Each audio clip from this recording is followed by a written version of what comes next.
Welcome to the Driving Forward podcast. It's Thursday, April 17th. Whether you're joining us live or listening on one of our 18 platforms, including Reefs Across America Radio, where we broadcast every Tuesday evening from 7 to 8 p.m. Central Time, we appreciate your support. Next week, we have the one and only John Leach. John is the CEO of FLS Transportation Services. We'll chat with John about his story and the FLS story as well. I've had the privilege of being close to FLS for a number of years and seeing the impact John and his team has had on the organization. This should be a great discussion and one that you don't want to miss. The following week, it's finally here. Broker Carrier Summit, Indianapolis. This is the fifth version of Broker Carrier Summit. We'll be live from there one way or another. I'm not quite sure. We haven't figured that all out yet. So, but if you're interested in going, use the discount code Freight Movement, FR8MVMT. There'll be a lot of panels. If you haven't looked up the panels, go ahead and check them out. There's several. I know I'm on at least two. So many panels we don't even know who's on. We don't even. Yeah. I'm leading one. The panel that I'm leading is called "The Weight We Carry: Freight Leadership in the Real World," and I feel like I mean, I love that, man. So it's got a lot of meaning behind the weight we carry. But on my panel is of course me, but then Will Jenkins, so CEO and founder, who I'm actually meeting here in a couple hours. CEO and founder of Journey. Bill Champagne, he's the president of Venture Transport, and Andre, I'm gonna chop his last name. I apologize, Andre. Yakimchuk, he's the CEO of Hawk Logistics, and I'm sorry, Andre, I've met you a couple of times. Yeah, I can't hang with that group. I think you guys got it. yeah, fair enough. And then I'm also on Danielle Spinelli's panel, The Path to Building a Winning Tech Stack, so I'm excited about that.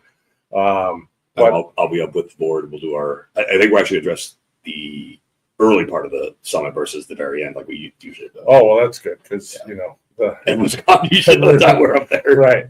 Yeah, and this is a long one. So it starts on a Monday, ends on a Friday morning. I think Friday morning's breakfast. The summit itself, it starts on Wednesday, but you've got the golf tournament, you've got the learning labs. So yes, it is summit week, right. But the actual summit itself starts on Wednesday. Technically Wednesday and Thursday, and then breakfast on Friday and kick everybody with it. So we have a great show lined up today. So I want to introduce two of our new friends. So we have Chris Ruff and Cami. Not Cami. So it's Amy with a C. Cami Zimmer from Glympse. And we met Cami at Manifest. And there's a interesting story. Maybe we'll get into that. Maybe we won't. It's a great story. And then we started chatting with them and have just really kind of got to know one another over the last few months, and wanted to really voice their stories and their product.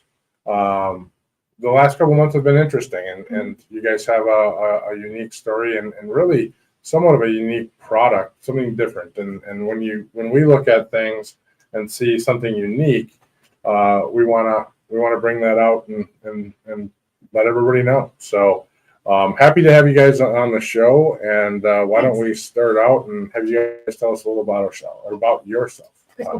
Yes, I'm Chris Ruff, CEO of Glympse.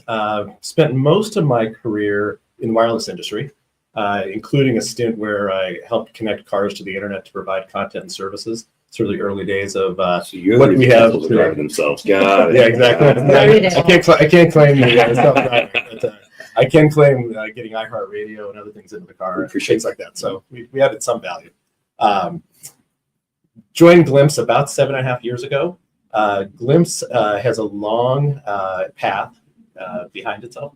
It was started initially as a consumer application play. The founders wanted Glympse to eventually be a verb. And the idea is if I shared my location with you, I'd send you a glimpse. And so just like if you do search, you say, I'm gonna Google. I could Uber to there, Uber here. It becomes synonymous with the activity, right? Well, there's a lot of story behind how that didn't happen, including a lot of applications started doing glimpses, right, and sharing location. But we're the pioneer. We hold the intellectual property in it. In fact, we were founded ahead of Uber, but pivoted the company. We still have our consumer app, and we have millions of users who use it. But most of our focus the last decade have been around taking our platform and making it enterprise grade. So allowing other companies to be able to share a location of different activities. We started out mostly in field service. We had a cable company come to us and say, hey, can you make the wait time for a cable guy feel a little less painful? And it's one of those activities today that is still as bad as it was for 30, 40 years. Right? It got much better. 4-hour window. But when Glympse is involved, we can get accurate ETAs and things like that. Done some product delivery. So we have Crate and Barrel, we have Glympse Sonoma as customers, so package delivery.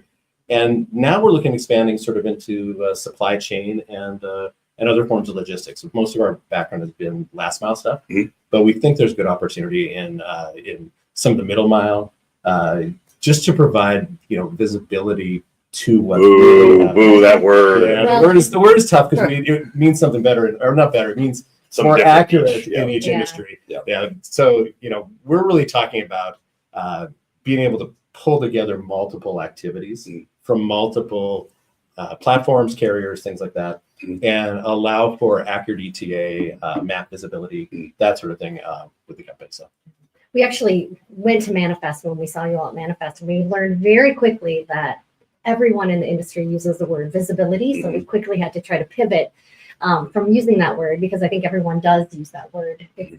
It's used a lot, and try to figure out a different way to tell our story that is one of visibility from what we've done in the past, but carry it into these different unique industries and say it in a way that makes sense for people. That's not visibility. I'm standing on my situational awareness analogy, and the reason why I was thinking about this last night after we all had dinner, that situational awareness, typically it's a military term, right? And so understanding what's going on around you, and then you react to the situations. Well, given the information, ultimately what you're talking about is all these different channels coming through, and it's data being presented to the individual, and they can make decisions, looking from the consumer perspective. My service person, whether it's cable, your plumber, whatever, they're going to be here in, a 2 to 4 hour window, but now I should know where they are. They're going to be here realistically in an hour, so I can do X, Y, Z. So I can still be efficient and effective with what I'm doing with my personal resources until that person gets here. I need to engage with them. Same thing in a supply chain perspective. When here's the inventory, here's what needs to be replenished, here's what's on the way, here's what is still in production. Now you can adjust resources and still get maximal output from them, while also not, dealing with supply chain issues that we have for the last 5 years. Yeah. Plus, you can avoid missing something too, right? So let's say the window for the cable appointment is 4 hours, and you're getting towards the end of that window. The person may think, "Oh, they forgot me today," right? And then leave. Yep. Right. And then 5 minutes later, the doorbell rings, and now you can't service them, so you got to roll a truck again to go out and do the service in a couple of days, right? So everybody's unhappy. It's unproductive. So that sort of awareness makes a big difference. I think with the term visibility, it's not about the term visibility. It's about what's happened with everything from that whole ecosystem around visibility. So why it's become kind of a V word, it's in reality, it's how you're differentiating yourself as a visibility provider. And I know that we've had a lot of discussion around what the word actually is, but as I'm sitting here thinking about it today, just as we're sitting here talking about, I don't think it's actually much different. I think it's about providing that higher class next evolution of service. We were here at Cleo Connect, which I want to talk about in a second, but Cleo in a lot of ways started or had done several acquisitions in EDI, and EDI is kind of a three-letter word. It's a 4-letter word. It's a 4-letter, 3-letter word, but it's still around, and you can provide good, solid connectivity through EDI as well, and be a good EDI provider. But in the visibility space, I think it's the same thing. So what is a differentiator between Glympse and your typical visibility platform? What's that differentiator? What makes you different? Well, in my opinion, and you feel free to add to yours as well too. What it is that it takes it from a reactive way of looking at things, and it actually makes it more proactive. And I think in almost all the industries that we're in currently today, and especially in this one, that proactive way of looking at things, it's a way that you can actually see things in a proactive way and then make changes that you need to have it be, versus quite so reactive. So I think that's the main thing. And you can maybe expand upon that if you'd like to. Well, yeah, and built it within the platform, we've set up all kinds of notifications that can be created. And that allows for, if an event is happening, we can trigger another event, right? Yeah. If it was an end customer receiving something, they could get a text. If it's server to server, you could do some kind of event notification that would react on the server. The other thing is Glympse is built for really high velocity data input. So, we in a week we do several 100 million API hits against our APIs, Which is a lot. which is a lot. Right. Right. In some of our applications, we're receiving location data every 5 seconds, but it's a second worth of data bursted. So we get almost second-based location accuracy. Now, for some things, you don't need that kind of frequency. Right. If you're doing a map of an Uber experience coming there, it's better if you have it, Sure. right? Because then you're not jumping around on the map. Yeah. But sometimes we can reset and tune that to every hour, or if it's an asset that's sitting somewhere, we can tune it to once a day, right? So it's super flexible, but when it needs to be high volume, Glympse can handle it. I think that I always think of the application that we talked about, this product itself. You guys have worked with like, pizza restaurants. I think it's a great one. People always think about, 30 minutes or less. They watch when the pizza goes in the oven, then when it's, coming out, getting boxed. But then you look at that in a more commercial setting. So you've got, fresh food, you've got chemicals, you have pharmaceuticals. You do want that every 5 seconds. You want to understand like what is going on with the product itself. And so I think they're exciting applications we've talked about, quite a bit. But ultimately what I'm seeing already with the product is that it's allowing people to your point, to adjust resources and to really start to make more dynamic decisions versus, to your point, it's reactive and it's all right. Well, no, this is the warehouse now, so what the hell do we do? Right. Yeah. And where I've seen, so there's a variety of different things I've seen with the product and how it can roll to middle mile, class 8 transportation. Because you can handle this final mile, last mile, and then I think categorically there's a component of it that we haven't necessarily labeled right yet, but ultimately you're handling all of those use cases, field service, et cetera, at very hyper levels. So building that back up to our issue and why visibility is a negative term is, in many cases, we're looking for a lot more data in that space and more accuracy, better experience across the board. You're built at a different level of architecture and infrastructure than what maybe some of the current visibility platforms are. Correct. So, yeah, I think that's exactly so scaling it in a different level, we don't necessarily need to see the detail level that you're providing, but the data is there if we need it. The data is there, yeah, and I think that's exactly right. The data is there, and then providing that extra customer experience. We use customer experience in the field service or the retail space quite a bit as always a nice to have, but it is a nice to have. But in this industry, it's almost a must have. It's if you don't have it, you don't have a customer. Correct. So this is a customer experience led business.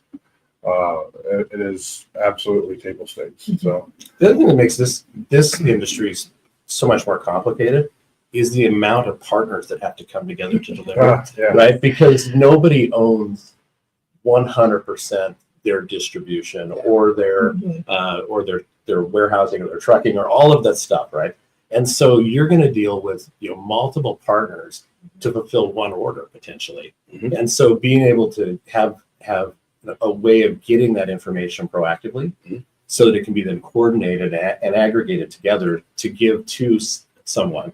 I also see that because everything runs in disparate stacks still today, even though the tech is out there to connect it. And things like EDI can do a good job with that.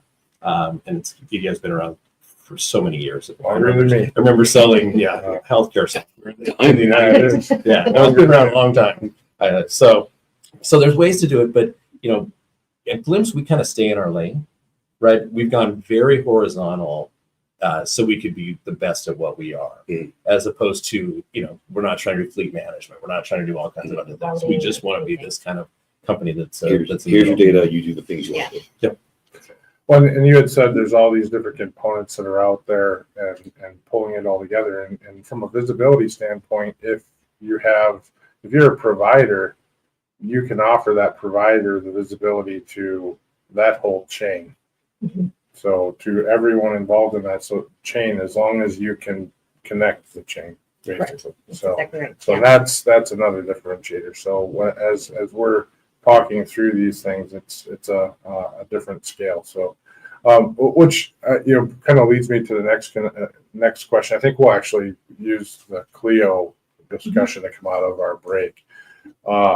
What kind of visibility issues are companies facing that they might not even know that they have, and what costs are associated with that? Yeah. So a lot of times when I'm talking to people and I'll say, well, what about this? What about this? They will say, oh, I haven't thought about that before. So one example is I can see it in my computer system, but my end customer can't see it.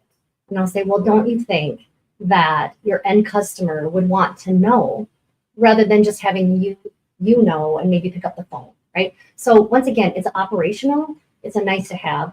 But to have that multi-party visibility, oh, I said that word. I did. That's true. The multi-party collaboration, how about that? The multi-party ability for other people to see it is just operationally a pretty big impact as well too. And I think that sometimes when I'm talking to people, that is something that they haven't really necessarily probably thought about what that would be like to have that ability to do that. And I don't know if that makes sense or not, but because a lot of times have to pick up the phone. Well, where is it? And again, it's the same thing as we experience. Where is it? Where is it? If they can just see it. A lot of people we think about the Amazon experience, right? Correct. And what that's done is it's skewed our view a little bit of what It really that order to that click to box experience, Right. Once it's in my hand. And so we kind of expect that on the enterprise level and on the truckload level. So knowing that that's something that a lot of folks are always willing to share, because it is, that experience is not as robust as what Amazon now has. Right. If you go back 15, 20 years, that Amazon experience was not what it is today. And this is not an anti-Amazon thing, but No, it not could at all. even be better, because if they were to utilize it like Glympse does, Mhm. here's a good example.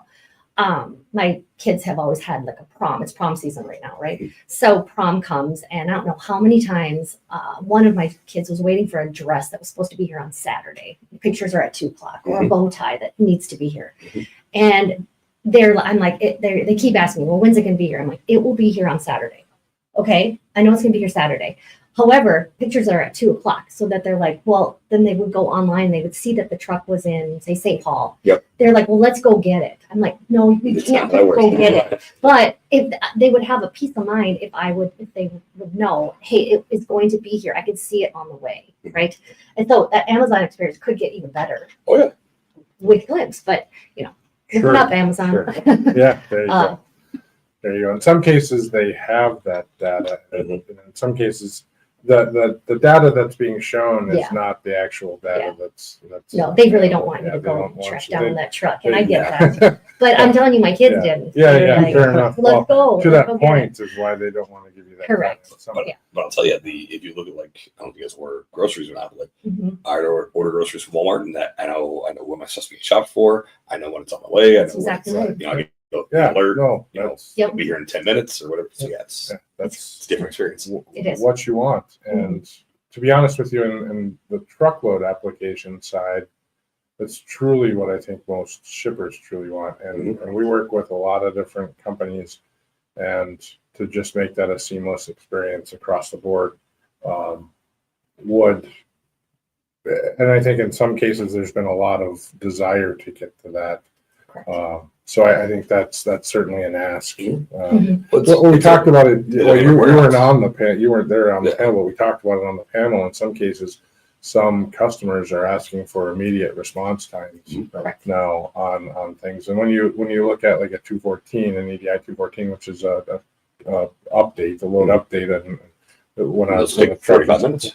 So they used to, but now you have some of them that are, if it's an API driven update, you might have a few seconds to submit that. And that's requests from customers that are becoming more and more frequent. But in the case of a Glympse solution, you're just constantly providing that. It's a constant stream of update. So. And you asked about problems being like, what problems are we solving? Yeah. I kind of like to think about it a different way about where's an opportunity to transform the business, right? To become more just in time, to become, hold less inventory, right? All of those could be benefits that far outweigh cost savings that we can do today, though table stakes cost savings are still worth doing, especially in a world of rising prices, right? I mean, Right. and With the risk of tariffs.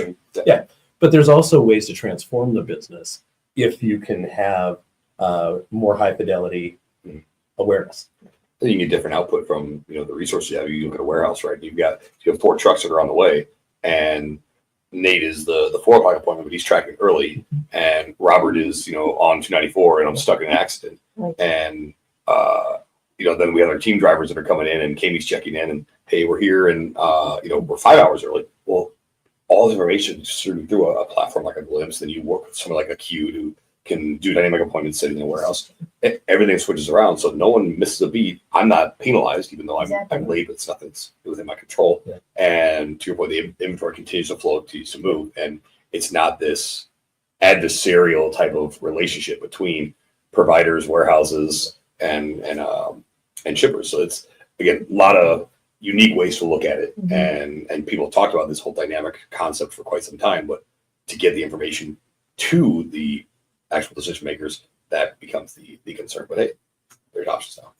Yeah, we're working on a product in the steel industry, and the product's use case, why they wanted to do it, was for safety reasons, because we're basically going to be tracking trucks at a large multi-acre mill while it's going around picking up steel laying on the ground, right? So the whole idea was if we could navigate them more efficiently through the yards, then it would cut down on their time on site. It would also mean they don't get lost, go down the wrong roads, need to be drug out with a backhoe, something like that. But I think in the long run, after this is implemented, what they're going to find out is we can use the data to optimize scheduling. Because if you can keep, backups from happening in a single loader, or put the loaders in the right place, right? Then you can be more capital efficient, time efficient, and get people smoothly through in a much faster pace, which is safer too. You don't want a lot of trucks just waiting around, right? Yeah. So scheduling, yard management, design, etc. All of that would probably come with that. That's certain. So absolutely. So the value and mindset that you built in the Glympse, your competition, what scares your competition about your product and what scares your competition? Cami is scared. Probably me. Probably. And then because of that, the attractor to your customers. Sometimes our competition is people that think and want to do it themselves. So our competition is actually the people that should be working with us, right? And what scares them is the stuff that they don't know. And that should scare them a lot. We've had many customers come to us, as I'm talking to them, saying, we've decided to build it ourselves. And I'm not a shy person. I'm like, you're going to regret that right now. You're going to regret that. And they do. They have had many come back to us afterwards and say, you know what, we tried. We just spent $12 million building this. We spent 2 years building it. They never say you're right, but they do come back. They're not saying you're wrong. They're not saying I'm wrong. Yeah. So I think that our competitors are literally the people, those companies that think they can do this, and maybe they can do it, but it's just that, like Chris was saying, the scale of things is definitely not easy to build something like this. But and also in this industry specifically, this sort of multi-partner collaboration, if everybody just builds their own, we're actually not going to connect them together. Right. At some point, data has to be arbitrated, and we specialize in real-time location data, right? And can ingest it from lots of different points. But if everybody's just trying to build their own visibility, it'll still be siloed. Mhm. And so there are times when the right approach is to go with something horizontal, and that sort of helped the industry evolve and grow and build something else. There's plenty to build in software. I mean, we could all build SMS sending solutions, but there's pretty good companies that can send SMS, right? I mean, maybe we just don't build that. I think just inherently as a strategy to build by augment is you hear everyone talking about that. And for us as an advisor to many of our customers, it is very rare that you'll ever hear us say flat out build. Actually, it's almost unheard of. So I ain't saying play that much. yeah, we never ever say build unless it's a supporting cast member. You know, you have a product, it doesn't quite meet your needs, but there's nothing else in market that meets the 100%. It doesn't check all boxes, so you buy and you augment. So to that exact point, but if everyone continues to put something in market to cover whatever they want to meet all their needs, you know, eventually we're going to run out of people to support it. Yeah, that's true. And there's also an area of sort of privacy in this too, right? So a lot of people are concerned about sharing location between partners because, you know, drivers don't want to be tracked, things like that. There's a lot that goes into that. But, you know, and if you're late, you can't spin the story. Yeah. Yeah, that's exactly right. Glympse has been built with privacy in mind, right? We take it incredibly seriously because if you are sharing people's personal location, you need to be very cautious about it. We don't and never have sold data. We don't. So we don't think that's a role we play here. We go out of our way to be audited in our practices for security and these other things. It doesn't mean something might not happen to us. I mean, it's a scary world out there. Get a laptop stolen or something. But also we can sort of be, Glympse can act like an arbitrator across as a trusted partner for delivering the SLA and the contract of how and when things get shared. Sure. And there's value in that between partners. Mm-hmm. That neutrality is important because to your point, that information is so sensitive. And when you look at this kind of the global scale of that, I mean, why do people use it on WhatsApp? Because those things are encrypted. Yep. And if you're talking to, let's say you're talking to family in, Eastern Europe somewhere, Yeah. you may not want those locations shared. I totally agree with you. Yep, I totally agree with you. I think it's important too that you're not selling your data. And if I was just Rolodexing and thinking primary visibility platforms, I'm using visibility a lot, even though over the last couple of months, I didn't intend to. We are not visible. We're in fact invisible.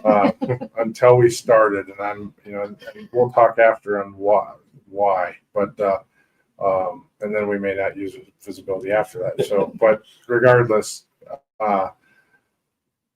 I'm Rolodexing, and most organizations and ELD providers and whatnot that are large typically are selling the data. So, and that's a major component of their revenue too. It's actually a lot. Big data. Yeah, and we've chosen not to do that, and I think it's important. Mm-hmm. Yeah, we've got quite a bit of data ourselves and took the same path. So.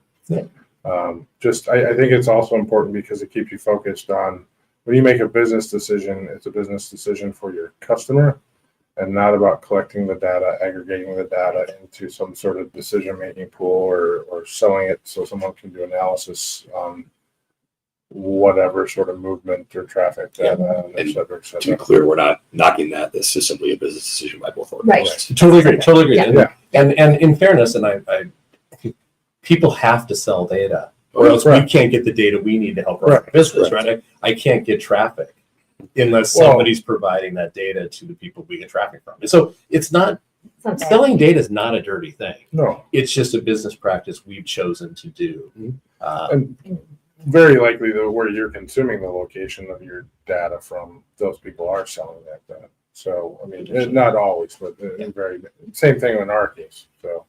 Where we consume the location of the assets that we're doing workflow from are doing that. So if they're not selling it, they're using it for something, right? Every app we put on a smartphone, we're not the only ones getting location data. Ain't nobody track me. So we're not the only ones. So. So, all right. Well, we're going to take a little break, and we'll be back in about 2 minutes. So, when we get back, if you have any questions for Chris or Cami or anyone else sitting up here on the table, we got Broker Carrier. Don't ask me nothing. So, if you have questions on Broker Carrier Summit, we're going to kick it off with a discussion about Cleo Connect and what everybody thought about Cleo Connect. We spent a couple days here. But we'll be back in just a couple minutes, and looking forward to chatting with y'all. If your fleet's downtime looks like chaos, you're missing out on GLCS. In the fast-paced world of trucking and logistics, time is everything. Meet GLCS, your expert partner in managed IT services. We integrate seamlessly with your team, bringing seasoned IT professionals with deep transportation and logistics expertise.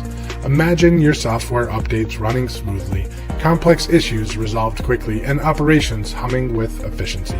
GLCS has your back. Our support doesn't just fix problems, it prevents them.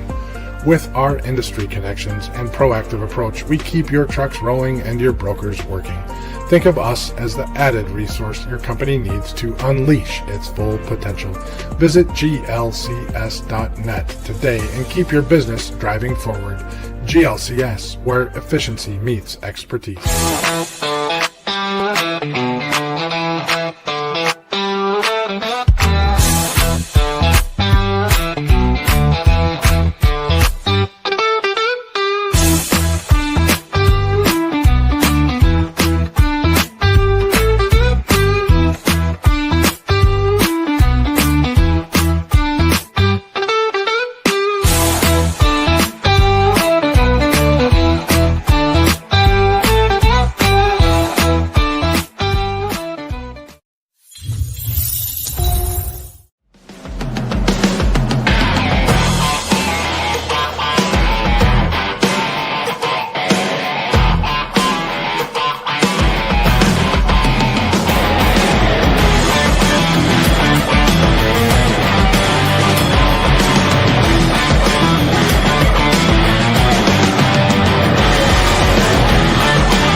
And we're back. So Cleo Connect, you guys were able to spend, it was yesterday, so you guys spent the day here yesterday. Bane was not there, so he was adjacent. Yes. He was adjacent. We are my hood, so. Yeah, I got to do a great little panel with Dan Tram, with Chad Olison and Don Favier, Chad Olson with ABRL, Dan with Everest AI, and Don Favier with Green Screens. So I enjoyed that. But what was your guys' take on Cleo Connect? So, I'm sort of a sponge right now, mostly doing these events so I can get a lot smarter, Sure. so that I can understand the problems facing the industry. I was interested and I guess I hadn't done enough research about Cleo. And it was interesting how strong their EDI message is, right? Because in my world, we live in an API world, right? And so I think that's the best way to do stuff, right? Sure. And forgetting that a lot of these platforms, have been around for quite a while, right? And bolting APIs onto them is potentially high overhead compared to the value they get. And so there is value in EDI. So I was surprised because I'm modern API tech guy, right? Yeah. But it's interesting to understand that. And then just the other part was the AI discussions, right? Both positive, but then also we still don't know what AI means, and it's not just in my industry or your industry or field service industry or what we do know about AI is that it's pretty good at answering questions for us, if we know what to ask. Right. And that's the world of AI today. It's about sort of optimizing the productivity you can make. But what's really interesting is when we start using private data to drive models, to maybe get outcomes. So I think I was both surprised, but then not surprised AI is really not that far along yet in this industry, and it's probably years away from It's deep on the meme side. Yeah. Exactly. Yeah. I appreciated that honesty. Yep. Well, I agree with they that. didn't come out and just say, "Oh yes, AI is we're able to change this." Or they were honest about everything. Right. It's just honestly true. Like we've got a lot way, like you said, got a long way to go. But it was just like an honest about it, because a lot of times you go to conferences and events, and people will throw AI around just like visibility, right? They'll just throw it around like, oh, like they know what they're talking about. And it's like, what does that even mean? Well, What does that even mean? So this industry, and this is actually one of my questions, but we can dig into that, because that I think combines is sort of what's your take as you've been studying the middle mile part of this industry, the Class 8, the more heavy duty side of the transportation industry. But this side of the industry has been so tech adverse up until the last 10 or 15 years, and now we're going leaps and bounds ahead. And we always used to say, this isn't rocket science. This isn't rocket science. Now we have rocket scientists working on our optimization. One of the guys in the room has employees, a couple of them actually. There's several of them that have former people from NASA on their staff. Right, yes. So there were several companies that have NASA representation on their staff. But when you get into it, the AI discussion a few years ago comparative to the AI discussion today is different, because it was that 2 years ago. AI is going to take over the world. Yeah. Blah blah blah. You walk out of these things going, this is crazy. I got to go train all my customers to stop listening to AI. Everyone and their brother was saying AI this, AI that. We have AI enhanced, AI built, AI. I mean, when you think about it, like even 30 years ago, there's only one game-changing AI, and that's Allen Iverson. And so until you can top that, then sorry, AI agents, like you got nothing. Yes. We talking about practice. Yeah, That'll be him. I was actually planning. I wanted to figure out a way to slip in Allen Iverson in today's conversation, so I was able to do that. Did a good job. Glad I could help. Fair enough.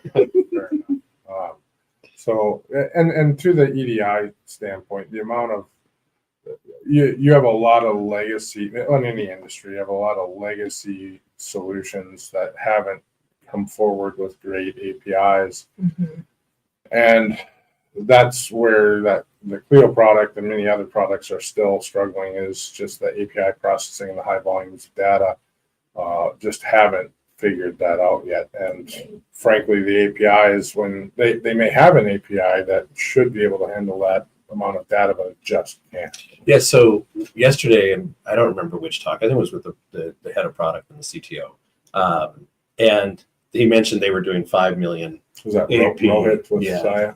Yeah, 5 million API hits. They were getting 5 million API hits. So I quickly slacked. Daily, weekly. Weekly. So I quickly slacked my team and go, how many did we get? Right? Because I was just curious, right? And the last 7 days we had 300 million. Yeah. So it is hard to think about. And we didn't get there overnight. This has been going a long time, right? So optimization, security, all the things that we do. Because we were built for it to begin with, as opposed to the other way around. And that is a different approach. If you're dealing with more of a legacy piece of software or set of acquired bolted-in solutions, it gets even more complicated, right? Yeah, I would be curious how many we process. That's a great question. How many we process on a daily basis, if not on any sort of time frame. But I know that number is fairly high, and it's probably higher than 5 million. So it's probably not 300 million. So, but I would absolutely say it's 299. So, but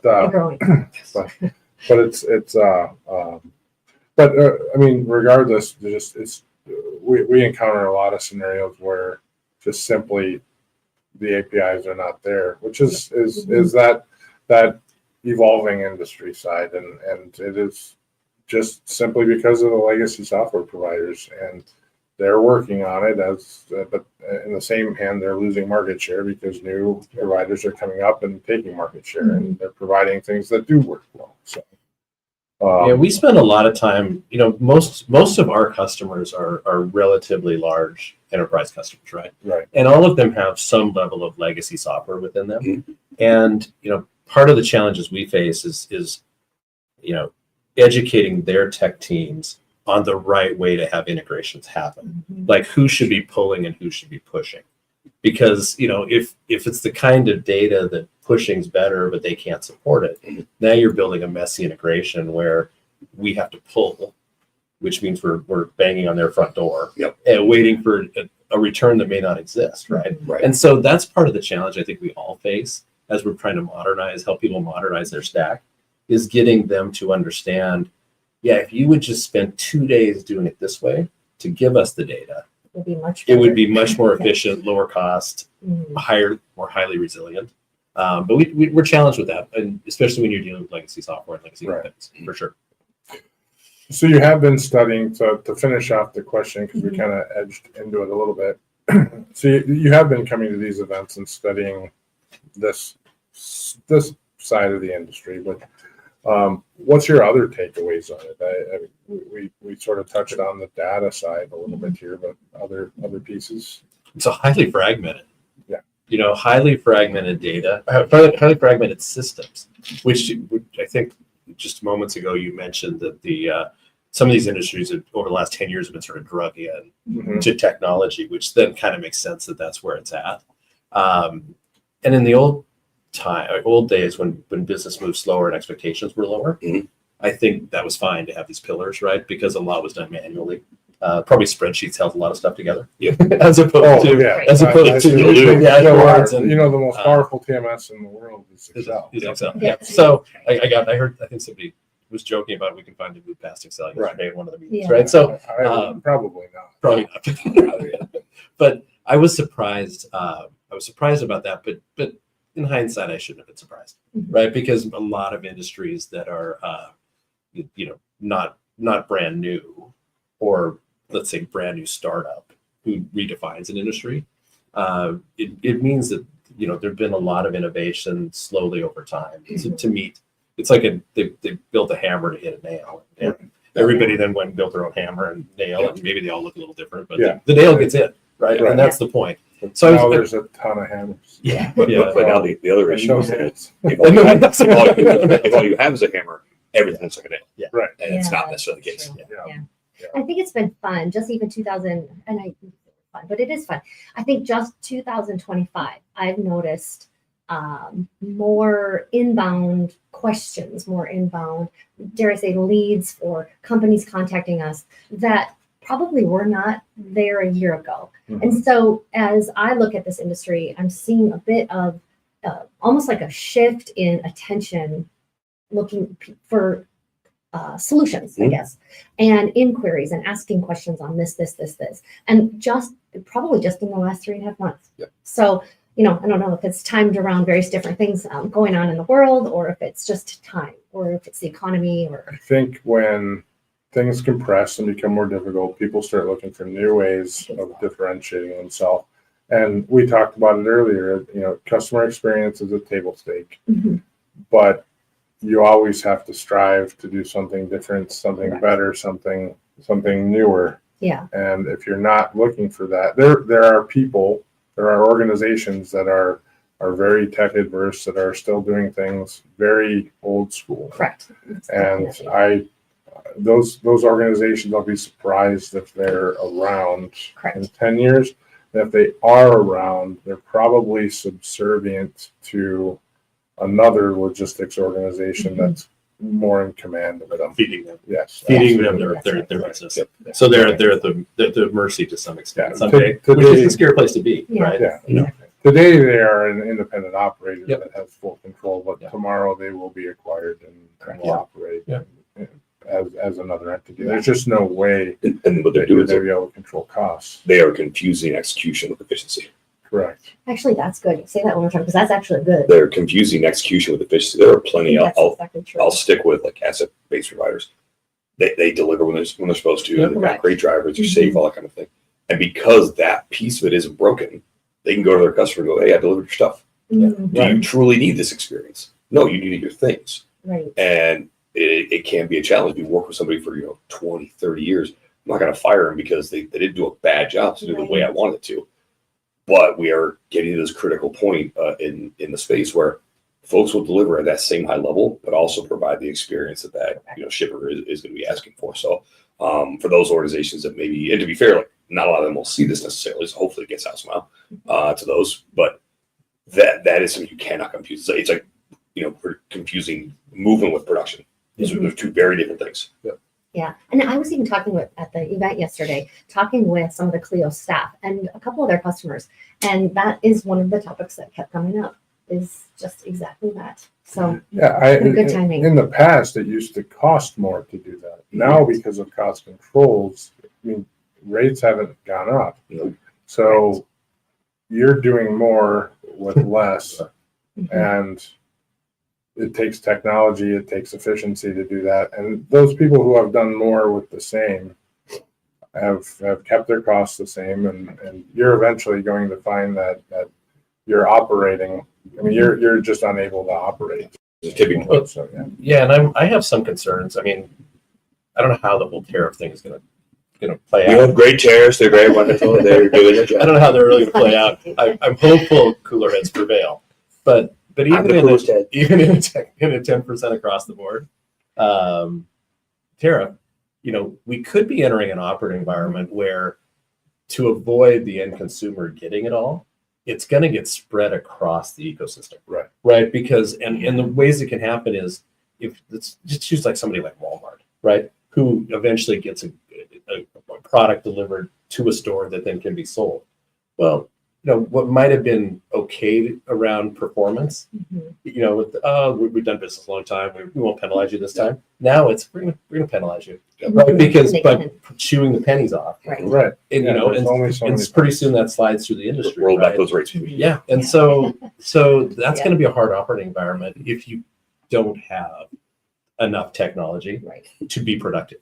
You will potentially suffer. Yeah, and unfortunately, time is going to tell.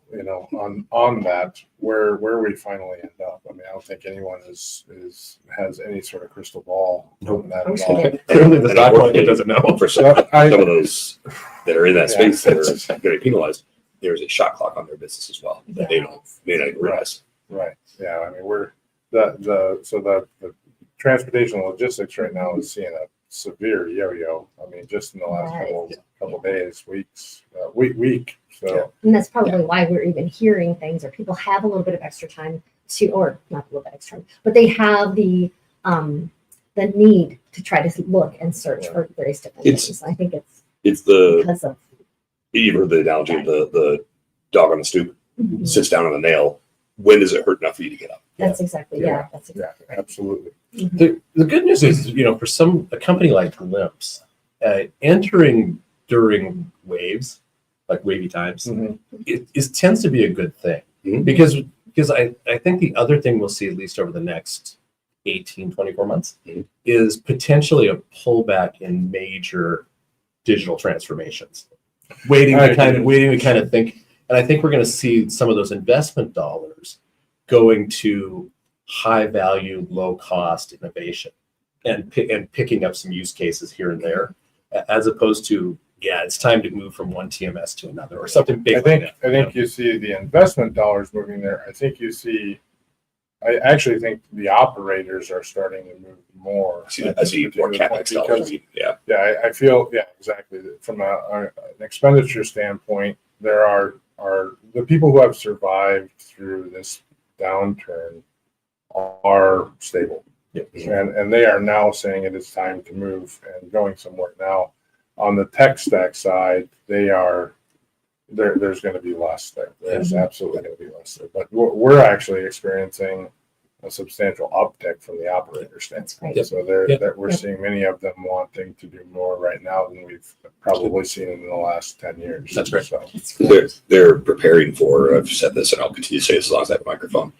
There is a bloodletting coming. It is coming. And we're already seeing the tip of the spear with, BMO repoing $100 million worth of power equipment a couple weeks ago. And the different deals they're putting through, you see, just today there was an announcement on FreightWaves, a 150 truck Carry down in Florida closed. So all this is coming, and it's horrible. I hate to see that. You hate to see people that are out of work or businesses closed have been open for a long time. Mm-hmm. But this bloodletting needs to happen for capacity to stabilize and not be as loose. And but then to your point, these organizations that have been stable and be able to navigate this through these last 3 years, which kudos to them, because my gosh, how crazy. They are preparing for the tidal wave that will come. Okay. Yeah, last year in Seattle, there were two $1 billion financed logistics companies. Sort of modern, both go out of business. Right. Literally go out of business, right? Yeah. Think about they had $1 Well, billion. We're well aware. But it's just interesting to me. It's like you got $1 billion, you had nothing at the end. Right. It literally sold off their assets. It feels so much like the rock analogy in space. It made $1 million. We don't have to go down that level, but there was blood. There's been blood in the industry. Stories on that. But Yeah. it sucks, but that is what the industry. That's what the industry needs, and every industry needs it. Yeah, that it's absolutely what the industry needs, and I think, well, we'll have a conversation Okay, about that's those awesome. ones. Cocktails and conversation. Yeah. I'm excited to hear about this. So, but it's absolutely what the industry needs, and what we had such a huge influx of organizations pop up during COVID, and I think that's for the most part normalized, but now we've actually had to go further than that. Yeah. So, and that's what we weren't thinking we would need to do, but now we unfortunately need to do that. But it also poises companies like yourself. So on the technology side, we're seeing that. We talked about that yesterday on the panel, where there's a purge on the freight technology point, or on the freight technology companies as well. Those that aren't established, those that have been kind of floundering around, to where those that have established themselves, that are capable of kind of driving themselves forward. I'm driving forward. I do that every once in a while. So are going to be able to take huge leaps and bounds, take their market share now. So because it's been oversaturated, and in this particular visibility place, there's not been anyone new kind of jump up into it. So I know you're not a new company, but it's That's new to hear interesting. And what's- at that manifest, I keep talking about manifest, but that was a good event for us to walk around. We didn't exhibit at this particular last year. We walked around. We actually talked to people, and that's exactly what some people were saying. There isn't too many, like, you're new to this industry, sort of. But I think you're right, Nate. We're not new. We're 17 to 18 years old. We just are taking what we've learned in other industries and bringing it here. But there is not much new innovation. There's 3 or 4 major players in that space, and that's it. Yeah, and I think that was very shocking to me. So I thought, okay, well, that's interesting, because that might be just a nice fit, especially with everything going on that we were just talking about with the tariffs and the economy and all of that. So other things about Glympse, what are we not talking about that we need to talk about? I think there's some things that make Glympse special.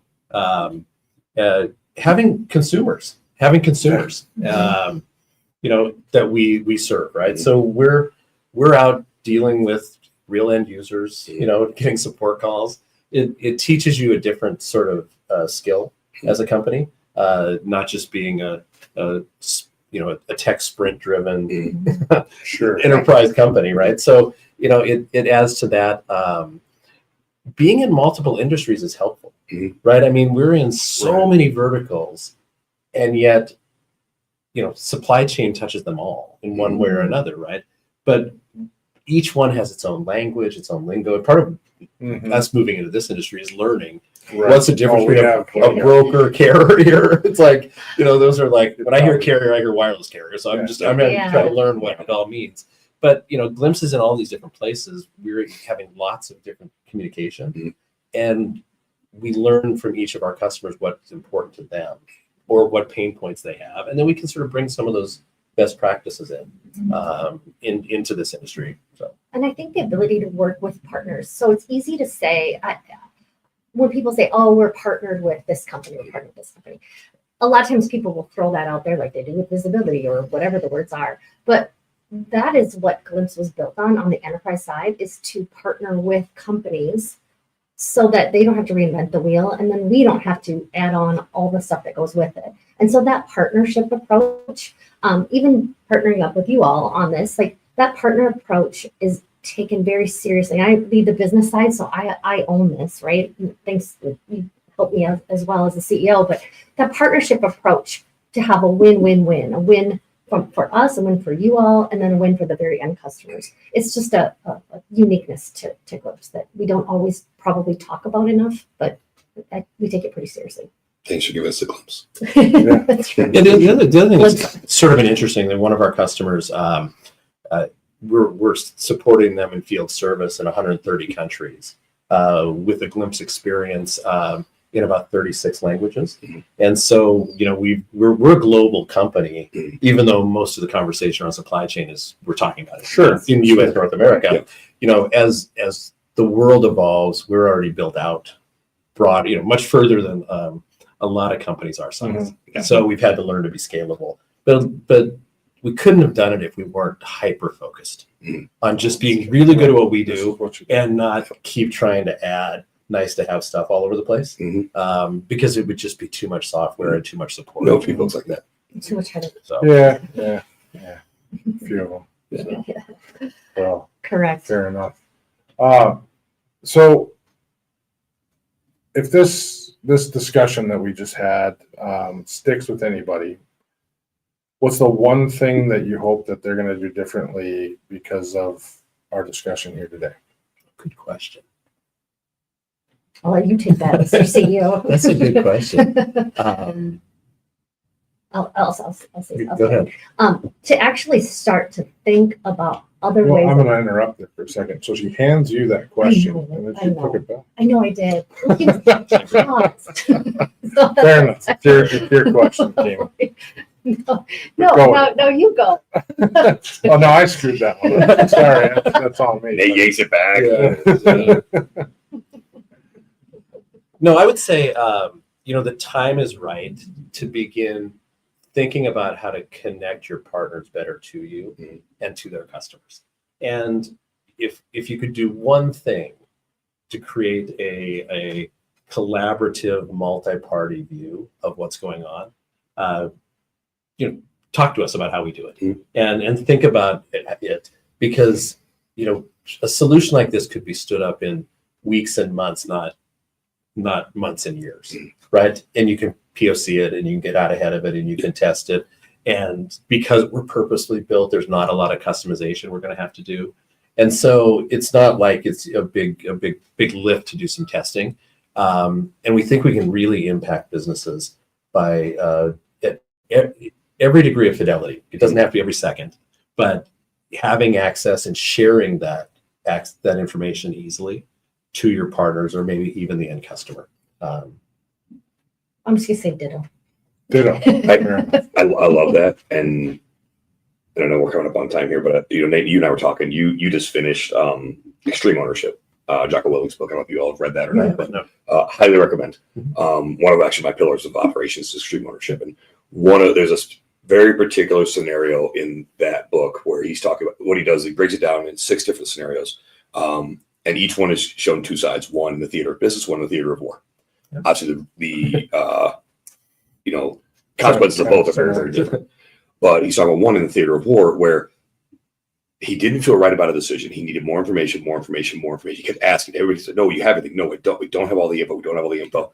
And they kept digging, and he kept telling us, stand down, do not pull the trigger. Sure. Turns out that, yes, it was friendlies in the building that they thought were not. They thought they were the enemy. And, what a dozen or so people stayed alive because of that. So take it back to what you're talking about, having that degree of information and all that data, as we talk about, from all these different parties and points of view, that allows leaders to make the right decisions. And especially in times like right now, which you have a lot of uncertainty, you have a lot of moving parts, you want to make more right decisions than not. Correct. Oh, good. I'll read that book now. Yeah, it's a great book. Cannot recommend it enough. Yeah. Seriously. All right. So where can people find you? Corp, so corp.glimpse with a y.com. So corp.glimpse.com. And we have a pretty good LinkedIn page as well too that we're pretty active on. It's not as active as all of you on, but corp.glympse.com. And if anybody wants to download our free consumer app and see what the power of location sharing is, test it out. Yeah. Gives you an insight of how we think. And it's just Glympse, right? Glimpse with a Y. Yeah, Glympse with a Y. GLYMPSE. Get a glimpse. Fair enough. So, well, we appreciate you guys coming on Thank you. today. Yeah, this Today, is fun. great getting to know y'all.